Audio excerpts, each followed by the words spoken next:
listening to PetLifeRadio.com.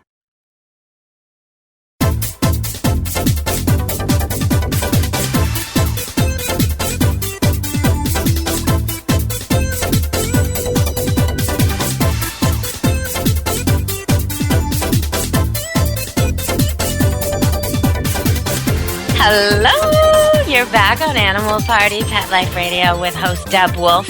And I have some bad news today. This woman was released by BC Corrections here in Vancouver, and they're warning the public she's likely to offend.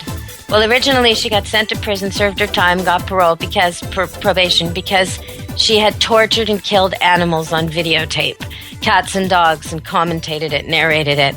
And she'd also told people, she's a university student, her dorm roommates, one of them had passed out drunk, and she told someone else she wanted to kill her, and that she had fantasies about killing the homeless. So I want you all, if you live in Vancouver or anywhere near here, to have a look at this woman. Go online, figure it out, look at her. Kayla Bourque, Bourque. She looks very innocent. Glasses, dark hair and braids, young, 23-year-old. She's very dangerous. Keep your animals, keep yourself away from her. Isn't that terrible? Well, we've got Dr. Carol on the show, and we made sure when we hooked up with her today that we left her emergency line open so all the pets can still get a hold of her clinic while we're doing the show. We've got Dr. Carol on to talk about homeopathy because there's been a big reversal lately, hasn't there, Dr. Carol? There certainly has. In fact, it was just this January that the American Veterinary Medical Association has initiated a resolution to the current laws with respect to homeopathic medicine in pets, and it was initiated by the Connecticut Veterinary Medical Association basically for the purpose of discouraging veterinarians from treating their patients with homeopathic remedies. So, okay, but before we get to the latest, because that's a big change, I know veterinarians who've done specialties in this, extra education after they become veterinarians to get a specialty, and certified. So I know that this is a big, big change. But let's talk a little bit. If people have never heard about homeopathy in pets, I know we've all heard of the allergy shot for kids, and that's kind of the most common way we come into contact with it, isn't it? That's exactly correct. So what happens with pets? Normally, when homeopathy is used, what's going on there? Well, the whole thing with homeopathy, and it's important to understand that, first of all, homeopathic medicines have been classified as drugs in the United States since they were included in the, quote, Federal Food, Drug, and Cosmetic Act all the way back in 1938. And that's part of the problem. But for people that don't have a good background on homeopathy, basically it's a very, very, very old principle which works on the basis of like curing like. And what that means is that the diluted or homeopathic form of a compound can be very helpful in alleviating symptoms that the compound causes in its basic form. Now that probably sounds confusing, but for example, the homeopathic remedy called Apis mellifica is made from bee venom. So in its crude form, bee venom obviously causes itching, burning, and stinging pain. But in its homeopathic form, the Apis helps to alleviate those exact symptoms. Occasionally, because the homeopathic remedy is in fact a very tiny diluted sample of the actual pathogen or disease-causing agent, it is possible that initially a homeopathic remedy can cause symptoms to worsen slightly for a temporary amount of time, and that can happen kind of like a vaccination as it is triggering the body's immune or curative response. Many vaccinations work by a very similar principle, which is that of injecting modified forms of the... right? You inject the disease. You inject a modified form of the flu or the chicken pox or whatever. Exactly. All the common vaccines that we think of for dogs, distemper, hepatitis, leptospirosis, parainfluenza, and parvo, to name but a few, as well as for cats, rhinotracheitis, calicivirus, those are just a couple. But even the vaccines, we've got traditional standard vaccines, and then we've also got homeopathic vaccines, which are called nosodes, Nosodes. And once again, depending upon who you speak to, there are studies that have been run showing, for example, on kennel cough, which is pretty popular at this time of the year, that the no-sode for kennel cough in one study that I reviewed showed superior results to the actual traditional vaccination. Okay, so here's where we get into the latest issue. For years, a lot of vets have been prescribing homeopathic treatments. Not every vet, but some. Some have been sending you to specialists when you get that untreatable, impossible rash or chronic ear infection or condition that just won't go away. They usually try with diet and allergies, and then after steroid, if the person doesn't want steroids chronically, they often end up using homeopathy. I think I've heard you talk about rescue remedy before. So where do you sit now when you've got a pet? Are you prescribing homeopathy? Were you? Are you still? I am what you would refer to as an integrative veterinarian. And what that means is that I'm a traditionally trained Ohio State College of Veterinary Medicine graduate. And about 10 years into my practice, I realized that there was a void in traditional medicine, particularly in a lot of these chronic age-related conditions that older pets experience. And that's when I started doing further formal education, training, and research in the field of alternative medicine. And yes, I do continue to use homeopathic medicines and recommend them in conjunction with other alternative and traditional medications.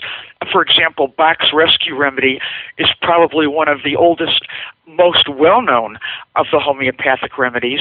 It's available as little drops and also as a liquid, and it just sort of takes the edge off. It gives a very mild, calming or sedative type effect, or even in, let's say you have an emergency or an acute incidence of trauma, you can give the pet a few drops by mouth. You can also rub these remedies on what we refer to as the pressure points, which would on a pet be the hairless area of the inner ear and also the hairless area around the groin. For liquids, you can just rub the medication onto the pressure points, and it works pretty instantaneously. You shouldn't drink food or water for about 10 minutes before or after, and for the medications that come as little pellets, you should wear plastic gloves, not to touch them with your hands because of the chance of deactivating their effectiveness. But I personally... You see the results immediately when you do this? You got a stressed out animal immediately calms? You know, I can't say that in 100% of the cases there's 100% effectiveness, right. But I don't also think that I could say that for the majority of traditional medications either. But I think that there are certain conditions, in certain arthritic conditions, Arnica montana, is fabulous. We talked about Aphis for stings, and bites and itching. Arsenica album, great for diarrhea. Carbo vegetabilis, it's made from charcoal, great to alleviate excess gas. Thuja is indicated to rub on warts and little skin sort of, lumps and bumps. So there are some of these remedies, including Bach's Rescue Remedy, that are very safe.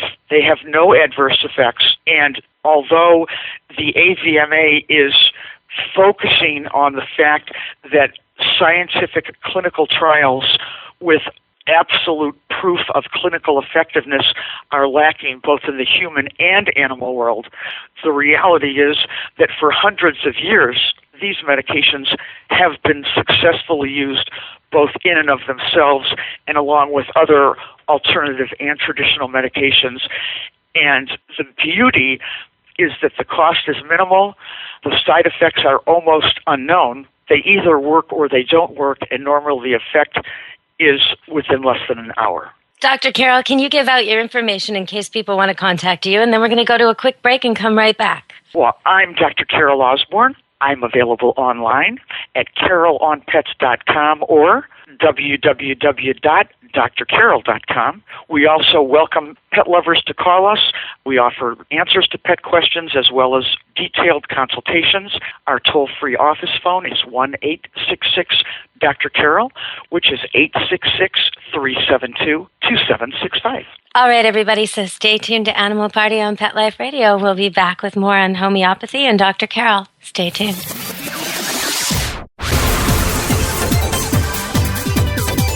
Don't go anywhere, because the best is yet to come. Stick around. Petco, where the pets go. Petco, where the pets go. Pet Life Radio has tail-wagging, fur-flying, fabulous deals for our listeners from Petco. Get $6 off your order of $60 or more and up to 40% off the entire Petco site. That's right, but that's not all. Because you're a Pet Life Radio listener, you'll also get free shipping on your order of $49 or more. $6 off, up to 40% off, and free shipping from Pet Life Radio and Petco. To get these awesome deals, go to petcodeals.com. That's petcodeals.com. Petco, where the pets go. I'm not much of a reader, but I do wish I were more well-read. There are so many great books coming out. I wish I could find a way to keep up. Audible.com makes it easy to stay well informed and catch up on your reading simply by listening. Audiobooks from Audible turn downtime into uptime. You'll be more productive and become well read. Now I'm able to catch up on all the great books I've been wanting to read. With Audible, I feel smarter. Pet Life Radio listeners, try Audible.com now and get your first 30 days of Audible Listener Gold membership plan free. And get a free audiobook. Choose from over 100,000 titles. To get this great deal, go to audibledeals.com. That's audibledeals.com. Let's Talk Pets on PetLifeRadio.com. You're inside the VIP room with the hottest party in town. Back to the party. Let's go! Hello! Welcome back to Animal Party on Pet Life Radio with Deb Wolf, your host. And I'm here with Dr. Carol. And if you want to check out what I've been up to lately, there's a bunch of ways to do that. You can look on Facebook and see all the little puppies. Some have gone to homes, but some are still there, running around in the snow. I took some pictures of them with some really cool toys. Really cool. From Go Dogs, and you see them sharing them and squeaking them, and the two different size puppies. It's adorable. So that's Camp Good Dog on Facebook. You can check us out and see our campers up at camp here. And if you haven't seen dogs frolicking in snow this week, well, maybe you're somewhere sunny and you don't have to deal with snow. You can look at it. It looks great on a video. It's not so great on your wet feet. But check that out, or you can go to debwolf.net where I post shows. And, there's lots of other places. YouTube, I've got some free doggy videos up there, too. So we're back with Dr. Carol, and we're talking about homeopathy. And it used to be that a vet could go and take a specialist course, a couple of years' worth, and apprentice somewhere or study at a university and get a specialist certificate and be recognized and get other vets to refer animals to him or her for something like just an extra qualification in a hip surgery type of thing, or in some cases, homeopathy. And so now, I guess that's not happening anymore, is it? Well, that appears to be about to change, primarily because of a paper or a report, if you will, sent in by the American Veterinary Medical Association to revise the current guidelines for the use of homeopathic medications in pets, none of which are currently, quote-unquote, approved. And this new law or regulatory change was initiated by the Connecticut Veterinary Medical Association. What do you think is going on here? Well, it kind of makes me scratch my head. Certainly being concerned with giving a sick animal or an ill animal medications or therapies which have in fact been proven to be effective. Obviously, that's what every pet owner wants.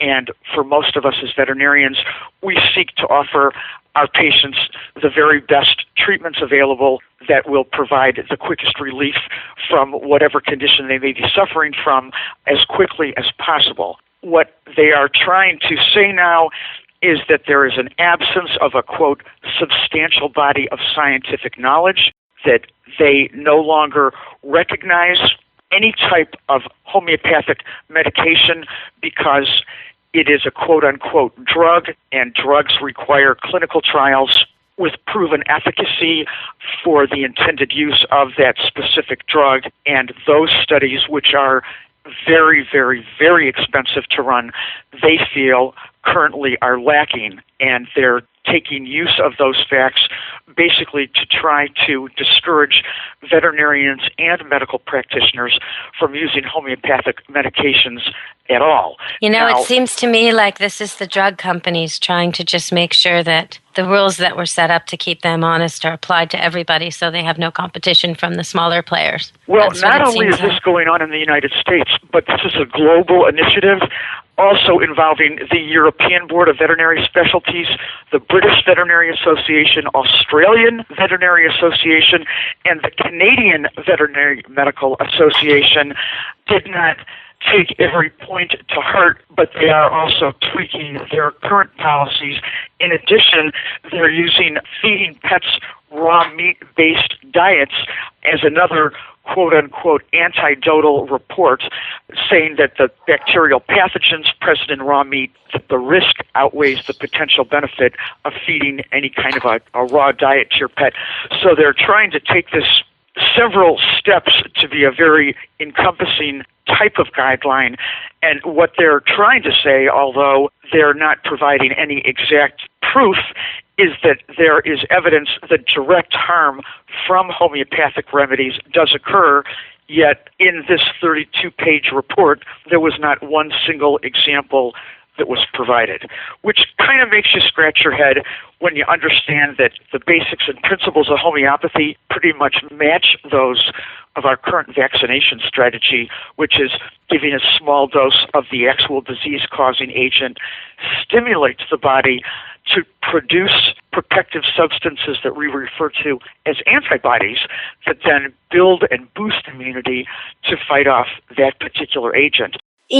There's a logic problem here, but I guess they defend it by saying, well, the vaccines, which of course they produce, the medical and pharmaceutical traditional companies produce, they would probably argue that the vaccines have been tested and there have been controlled studies as opposed to these other homeopathic remedies. And I guess it's the role of the people who believe in homeopathy to defend it by saying those are the clinical tests that prove this because it's the same principle. That's what they have to get a court to recognize. That's a tough battle, though, when you've got a lot of money on the other side to fight. That is a problem. First of all is realizing that we've got a medical system, particularly within the United States, which is a disease-based model of medicine. It's not a preventative. The Europeans are much more geared towards preventative medicine, whereas America is much more geared towards focusing on the disease and the specific treatment for that disease. I think that the pharmaceutical companies, some of these huge pet food companies, and we're talking about billion-dollar corporate giants, it's more than likely that they may be behind this, encouraging the use of conventional drugs and therapies, some of which the cost is absolutely exorbitant, and trying to, in fact, discourage the use and trending of natural therapies, and at this point coming down very hard on homeopathic medicines. And although they continue to repeat the fact that we don't have controlled clinical trials with a body of clear evidence, in my research, I was able to find many published clinical trials indicating the validity with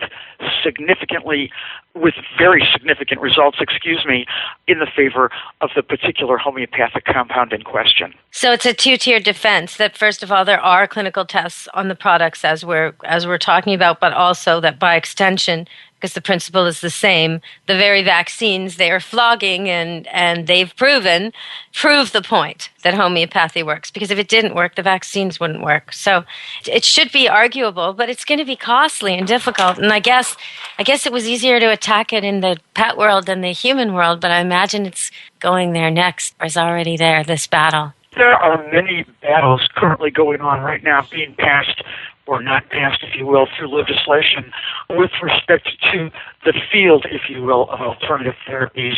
They've got bills in legislation as we speak to try to ban the use of vitamin supplements, vitamin C, vitamin A, vitamin B, for example. They would like you not to be able to purchase those things over the counter.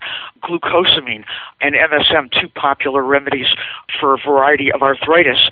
Right now, yes, widely available over the counter. I want to ask you about this, just anecdotally, sort of. I mean, I know we're on radio, so I can't say off the record, but one thing I noticed back in the 90s, there was a kind of a a really popular trend in dog food manufacturing. They put glucosamine on foods and in foods. There's Nutros and Iams and some of the bigger brands. And a lot of my customers back then were feeding stuff they made themselves or supplementing. And they would go to the big box stores and buy these big giant bottles of glucosamine and with their vet's help figure out how much to use. And they would open them up and pour the little powder, because back then it wasn't so easy to get the way you can now. And anyway, they were giving their dogs a lot of glucosamine. And I noticed right away that these sort of old, arthritic, lazy, hardly cared a whit, loved everybody but hung around a lot dogs, limpy dogs, sore dogs, would all of a sudden be bouncing again and really active. But I also noticed that sometimes they were a little bit aggressive. Like they'd be, I don't know, it seemed, especially the female dogs, they would get too assertive, too aggressive. Is that something that's common with glucosamine, or is that what's going on there, Dr. Carroll? I don't think it's glucosamine specifically. I think that the behavioral change that you saw and interpreted as aggression, remember, a change in your external behavior is often the first sign of a reflection of a change in your internal health. So when you're sick and you don't feel good and your bones and your joints are achy, you lay in the corner, you don't say a word, and you just hope that someone helps you. And then the first time you start to feel better and you get a little bit of relief, well, then instead of being subdued and quiet and laying in the corner, you're standing up, you're speaking your word, and you're making the demands that you would like. And the dogs are doing that exact same thing. Their behavior or your interpretation as a little bit aggressive is just their way of saying, hey, I'm feeling pretty good now. Let's just get our program back in action. I don't want to lay in the corner anymore. I'm ready for a nice game of Frisbee. Yeah, and don't you dare take my Frisbee like you did last week, because I am back, baby. I am back. That's the message I was getting. It's like, yay. Exactly. And that's similar even with the pet vitamin supplement that I created and have patented called Pause. Many of the changes that people would see with respect to a cognition or mental alertness, with mobility, skin and hair coat, lean muscle mass, energy, attitude, many of these changes are not miracles. They are simply a result of the fact that the Pause vitamin supplement provides the necessary ingredients that are missing in these commercial dog food diets, and it makes the dogs feel worlds better, which is reflected by a positive change in their personality and behavior. Just as you interpreted change when you saw pain relief from just giving glucosamine. I've seen pain do other things too, and maybe we should talk a little bit about that. I remember I had this Mastiff come in, a really huge, massive dog, and it had always been a girl dog. Forget her name now. She'd always been friendly with everybody. Came here for vacations, didn't have a care in the world. And all of a sudden, the owner sent her here for a week of anti-aggression training. And I thought, what the heck's going on? She loves everybody. What are you talking about? Comes here. It is like going off. It sees other dogs. It's snarling. Its face is all wrinkled. Its back's all up. It's totally going off. It's not even near them.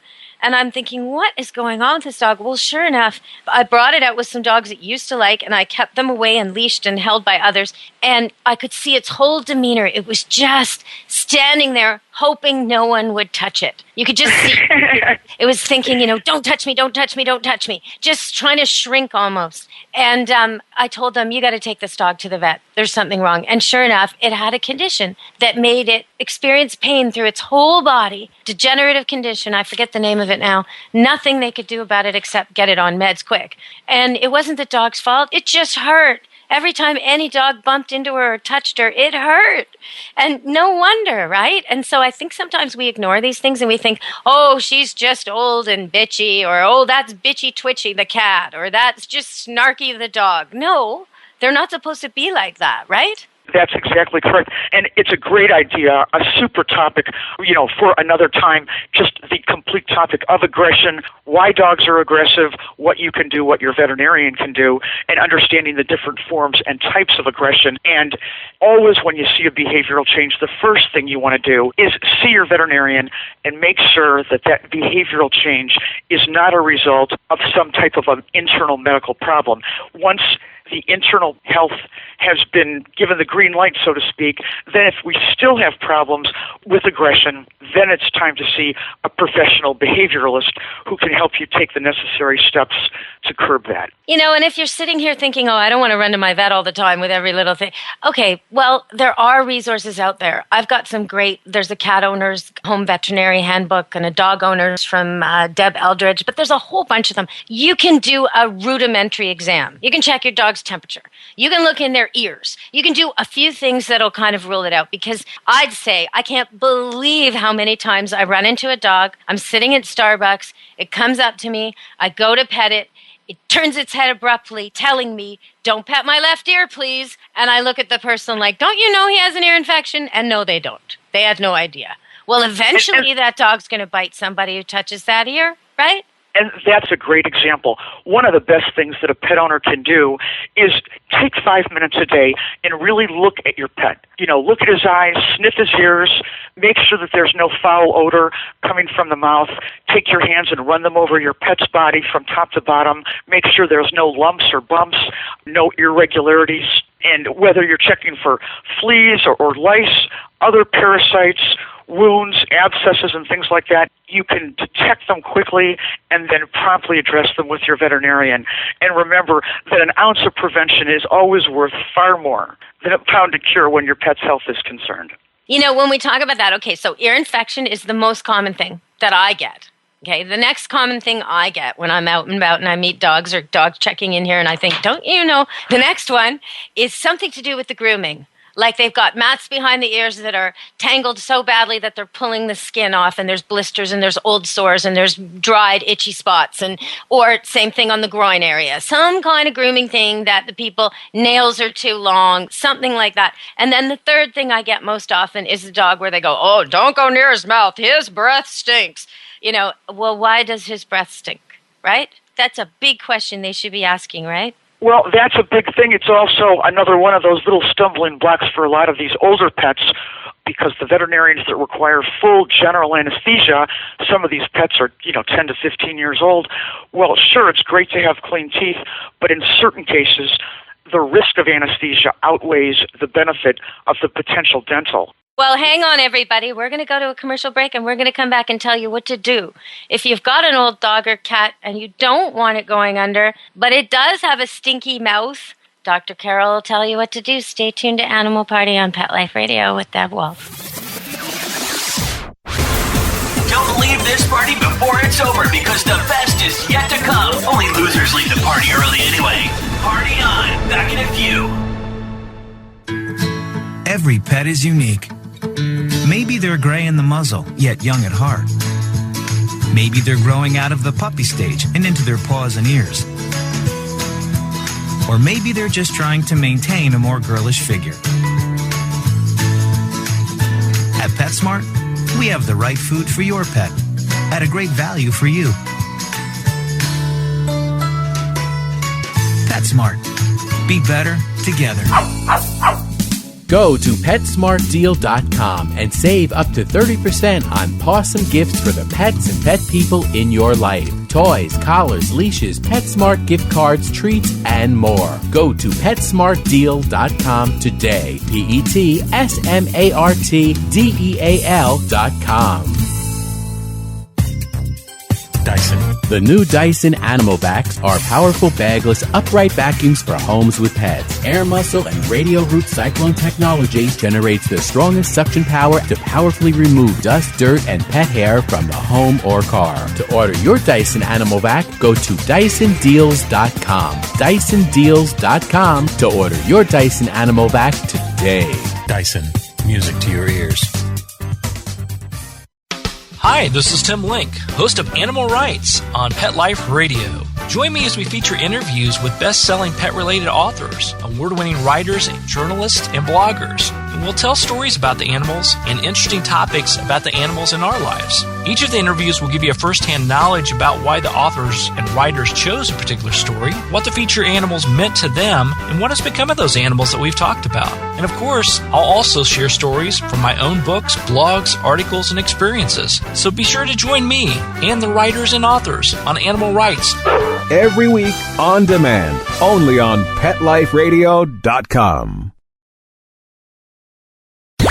Let's talk pets. Let's talk pets On Pet Life Radio. Pet Life Radio. PetLifeRadio.com.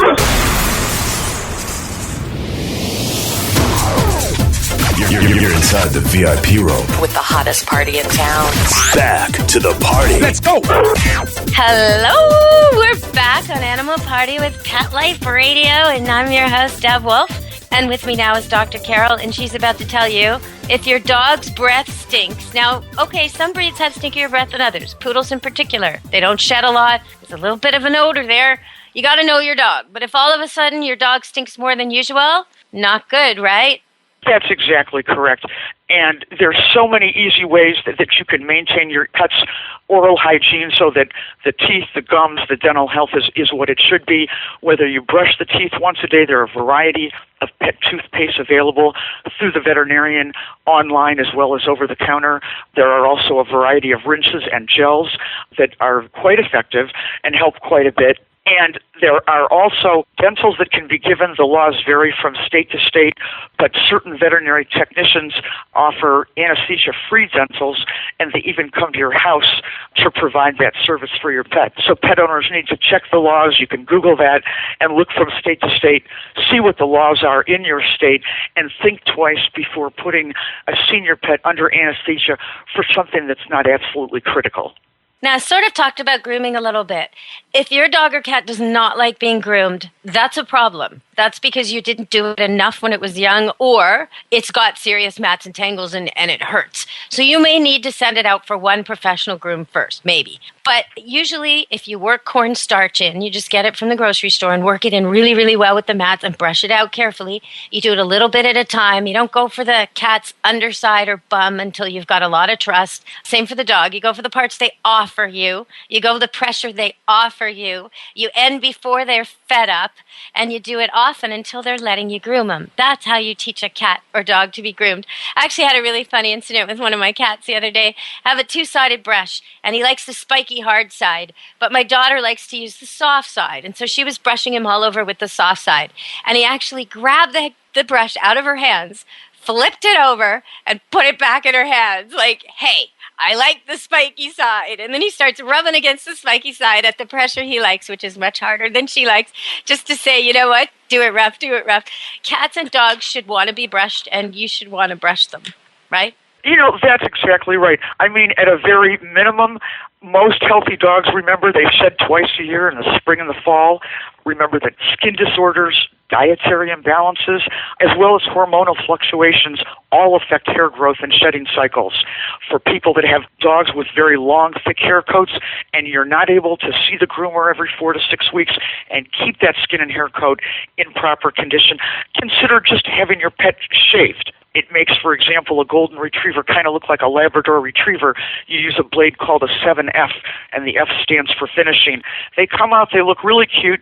You can shave them down in the spring. That way you avoid hot spots, they look like skin puppies. disorders. That's what they look like. They look like they did when they were puppies. They lose their feathers. Yeah, they look really cute, and by the fall, the hair coat has grown back out so that it provides ample protection to keep them warm during the winter climate. And for those of you living in the winter climate, remember that the coat must be free of mats and tangles and burrs in order to insulate the pet and provide the warmth and protection from the weather that it's supposed to. I have a great relationship with this woman named Maureen from Success Dog Grooming, and if I didn't, I would just curse the poodles in their coats. But as it turns out, her dogs come here to play and get trained and spend time when she goes on holiday, and I get to send my poodles there. So they get shaved like little sheep, so tight all summer long, and then they grow out like Rastas in the winter, and it's the perfect situation for them with the climate here. You got to consider your climate more than fashion, I think, when you're grooming your dog. You know, climate is critical, and one thing that sometimes pet owners forget is don't forget about your pet's feet, particularly your dog's feet. When I say that, I'm referring specifically to foot pads and to toenails. Toenails need to be trimmed at least once a month, And you want to be sure that there should not be excessive hair between the toes or between the foot pads, so that when you pick up your dog's foot and look at the bottom of it, it shouldn't be all covered in fur. You should see those foot pads. That helps dogs to get a good footing. It's particularly important in your older arthritic animals that are having a little bit of trouble getting up and balancing themselves because they are suffering from aches and pains in their joints. So that's one of the most common things that I tell pet owners wondering how to help and get the dogs up and moving is to make sure the nails are trimmed, make sure the foot pads are clean, particularly in the winter, salt and a lot of the de-icing products. Because it balls up, right? That hair between the toes. They got a lot of hair between their toes. It balls up between the toes, and it hurts. And sometimes the toenails crack, and they'll crack right above the quick. And believe me, that's a painful situation. Yeah, well, you know, I used to have these Bichon Frises that came to camp every year. And when it was snowy, you'd send them out in the snow, and they loved the snow, and they would run and run and run and run and run. And then all of a sudden, they'd sort of stop moving because it would ball up on them until they couldn't move at all. And then I would go and I'd pick them up and take them inside and put them down, and it would all melt. And then they go back out again. Yeah, and that's another great thing to remember. If you live in a wintertime climate, you can keep a little plastic squirt bottle of water right by the front door and just squirt their feet when they come in from being outside. It helps to remove the salt and the caustic chemicals, which can be very irritating and actually cause problems. For people in the summer that have pets with atopy, which is allergies caused by a lack of genetic immunity, you can take a squirt bottle, fill it half with distilled water and half with rubbing alcohol, spritz your pet's feet off when they come inside, and what does that do? It helps to remove the dander and the allergens that they pick up in the grass. Which helps you in your house and everybody. Which not only helps you in your home, but it helps to stop those pets that are licking and chewing at their feet constantly, so that particularly on white-colored pets, you get that sort of rust-colored stain to the fur, and that's the actual protein from the saliva, because they lick and lick and lick because they just can't seem to find relief. And on a lot of these dogs that itch and itch and itch, Rhus, R-H-U-S, tox, T-O-X. Rhus tox, the strength is 6C. It's a homeopathic remedy. It's not labeled for itching or scratching, but for many pets, it works like a charm. You can give it up to 3 times a day. And for $5, it's worth a try because it avoids the steroids, and it's been very effective for many of these dogs that suffer from itching and allergies. Do you realize you just gave out a homeopathic remedy suggestion on a show where we announced that the AVMA no longer recognizes homeopathy? I did, and again, I give homeopathic remedy recommendations out with discretion. I recommend those that I have found to be effective in helping the particular animal with the particular condition, such as arnica or Bach's flower remedy.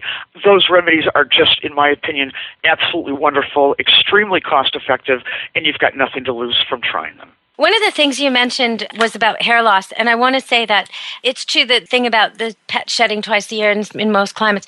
But one thing I noticed, and it really hit home because we all hear about, stress ages you. Stress causes your hair to fall out. And you think, yeah, does it really? Well, if you've ever taken an animal, especially a nervous animal, to the vet and put it on that metal exam table, watch the hair fall out. It's amazing how much they stress. And that's something that's a key sign. If your animal, when you're training it, if you're walking a dog and you're training it, it's a food hound and all of a sudden it won't take food, it's not going to be receptive to training right at that moment. It's stressed out. If you're dealing with some kind of fear, that's not the time. You need to get it into a more comfortable situation. And the same is true about picking a groomer. I talked about Maureen at Success Dog Grooming. I love her. One of the reasons I love her is because the animals I bring to her, especially after their first time there, they're happy to go there. They want to go in. Even the nervous ones, I can tell the difference between their total terror and their usual skittishness. You know, like I can tell when they're happy to go in somewhere. They walk in, they're happy to be there, they're happy to visit her, they're happy to see her, they greet her, they want her touching them. You can see them lean into her. That's important because if you've got a groomer where the dog's shying away from them and he doesn't want to go in, you got to try somebody else. Yeah, it's their way of talking to you and saying, hey, this isn't working out really well for me. And that's something when you get a puppy, don't wait for a year to take that puppy to a groomer. Start on it right away, at least by 12 weeks of age. The puppy should Practice standing on a table. Practice, even if you just use your hand or a little glove to start rubbing the puppy's body, take your finger, rub it inside the upper and lower gums so they get used to having their mouth worked on. The same thing with the ears, touch them and handle them, and particularly with those feet. Pick up each foot, separate the toes, look in between them, and the areas that your pet is most sensitive about, those are the areas when you're at home snuggled up on the sofa, go ahead and take a few minutes and just reach your hand down to the foot or down to the tip of the ear, feel it and rub it and let your pet get used to the fact that we need to be able to touch and handle the various parts of his or her body so that primarily we can properly care and medicate them, when this situation arises. I think what you just said really applies to dogs. A lot of dogs have ticklish feet. And if you don't touch your puppy's paws and pads and toes and nails all the time, once a day, every week, he will have ticklish feet. He will not want them touched. He will be a pain in the butt when you have to trim his nails. So you might need to use food. If you're starting late, you got a rescue dog, you might need to trim a nail, give a piece of liver. Trim another nail, give a piece of liver. After you've done a paw, then the next paw, do the whole paw, give a piece of liver. Do the whole paw, exactly. Give a piece of liver. But that's the kind of thing you might have to do. You got to get him to think it's okay to have my paws touched. With cats, though, it's not those regions. You probably won't have any trouble at all with the paws and the ears. But what about the bum and the underbelly? That's the cat's little private zone, isn't it? And that's a great point to mention for people that like to do home grooming, especially in the breeds with long hair coats. You want to make what we call a poop chute. And what that means is if you got your clippers, you want to use about a 10 blade. You want to trim that excess hair from under the anal area, which helps to promote good hygiene, cleanliness, as well as it helps to prevent problems. And for people living in warm, humid climates like Florida, for example, remember that flies love to lay eggs in fur. That goes for the larvae, which are maggots, will live on and burrow into the flesh. They can cause life-threatening infections. Shelties and collies, as well as English sheepdogs with that very long, thick fur, are especially prone. So just keep it clean, keep it sanitary. You know what else, though? I mean, aside from that, even if you don't live in an area like that, the dogs, like my poodles in between haircuts, I always trim that region. I always keep it short. Same with their feet and their mouth, because that's where you get the mess. Your dog, your house, everything will be so much neater if he's not dragging along a huge glop of fur with his feet in and out of the muck. And the same with his face. If he's not sticking a big whack of hair into the toilet, if you let him, or the drinking bowl, and then coming over to cuddle you. If it's nice and trim, it's going to be neater, isn't it? It absolutely is. Before bathing, if your pet has got lots of mats and tangles, you want to make sure and brush as many and remove as many of the mats and tangles as you can prior to getting that dog wet and bathing him or her, because mats are twice as hard to get out once your pet is wet. You also want to remember to lubricate your dog's eyes. You can use artificial tears or a drop of vitamin E oil. You can apply to each eye so that suds don't get in the eyes. And as far as protecting the ears, a cotton ball works great. You want to do 2 shampoos, leave your second set of suds on for 5 to 10 minutes. It helps you to get the most residual action you can, particularly with medicated shampoos.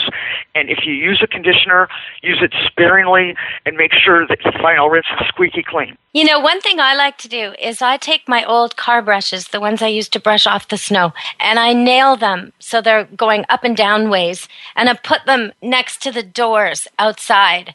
And what happens is my cats will actually, or inside, my cats will actually rub against them and rub against them and rub against them, and they almost groom themselves. I go around and vacuum them once a week, get all the fur off them, and it's surprising how well used they are. So, I mean, sometimes pets really, really want to be groomed, and I think people overlook it. It should be a time when you really enjoy your pet and your pet enjoys you. And starting sooner is always better than starting later.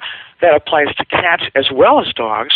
And for people that may be out there pet shopping as we speak, if you are the kind of person that has a very active and busy lifestyle and you're wondering what kind of a pet works with my current business schedule, remember, the bigger the pet and the longer the fur, the higher the maintenance, and the more frequent intervals that maintenance, be it grooming, etc., is going to be required.